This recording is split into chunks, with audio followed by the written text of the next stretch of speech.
un d'un effroyable accident. C'était en kart, c'était en Allemagne. Il était amputé des deux jambes et il s'est reconverti dans cette spécialité du vélo pour aller chercher l'or à Londres. Marie-Christelle Maury nous raconte l'histoire de l'Italien.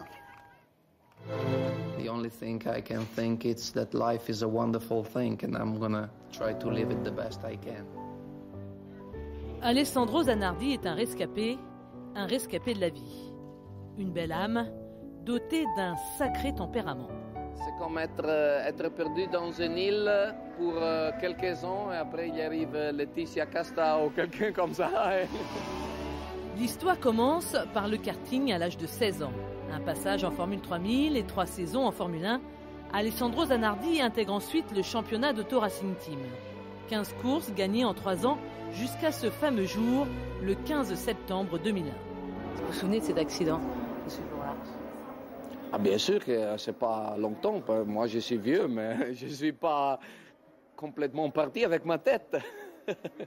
Non, je me souviens bien sûr. C'était un jour particulier dans ma vie.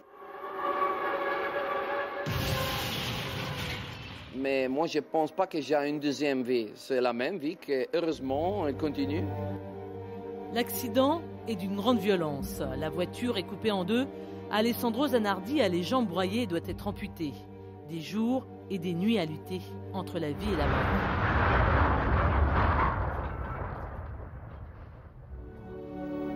Deux mois après ce terrible accident, Alessandro Zanardi renaît à la vie. Il sort enfin de l'hôpital de Berlin sur un fauteuil roulant, mais son éternel sourire au coin des lèvres.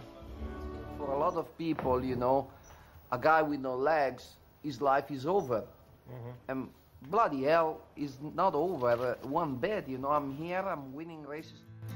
L'homme n'a qu'une idée, remonter dans une auto et se remettre à marcher. 3 ans après son terrible accident, Alessandro Zanardi intègre le championnat du monde de touring car. Avec les commandes à la main, l'Italien remporte 3 courses.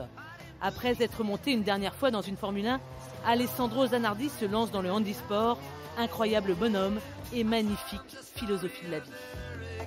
C'est pas mon droit de parler de moi ou de me sentir comme un exemple.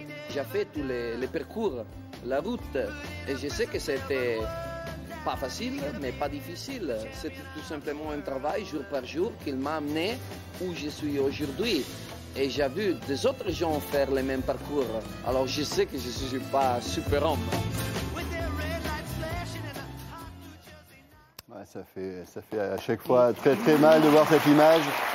Et en tout cas, quel tempérament pour Alex Zanardi, quelle leçon également. Alors Christian, vous avez une autre info concernant un pilote de Formule 1 qui lui aussi a été touché, qui revient. Robert Kubica, le Polonais, est revenu en compétition. C'était donc aujourd'hui, juste à côté de Monza, à quelques kilomètres, dans le Piémont. Il a gagné un rallye régional et il a fait des essais, on le sait, ça au mois de juillet, avec le team Ford, en tout cas pour participer, pourquoi pas, au WRC l'année prochaine. Il était plus rapide que Solberg et Latvala, les deux titulaires. Alors pourquoi pas en WRC avec Loeb l'année prochaine et pourquoi pas un retour en Formule 1 en 2014. C'est ce qu'il a témoigné hier. Ouais, en tout cas, c'est assez étonnant ces retours des champions qui sont touchés comme ça et qui font tout pour revenir à leur passion et revenir donc au premier plan. On va remercier Patrick. Donc on se rappelle que c'est à 21h30 sur France O, la chaîne chère à Gilles Camouille, que vous verrez la cérémonie de clôture avec Patrick Montel, avec Laurent Belay, avec Cyril Moret et avec Coldplay. Donc vous voyez, ça vaut le coup de rester sur France O à 21h30 ce soir. Merci Patrick, bonne cérémonie de clôture. Nous on va passer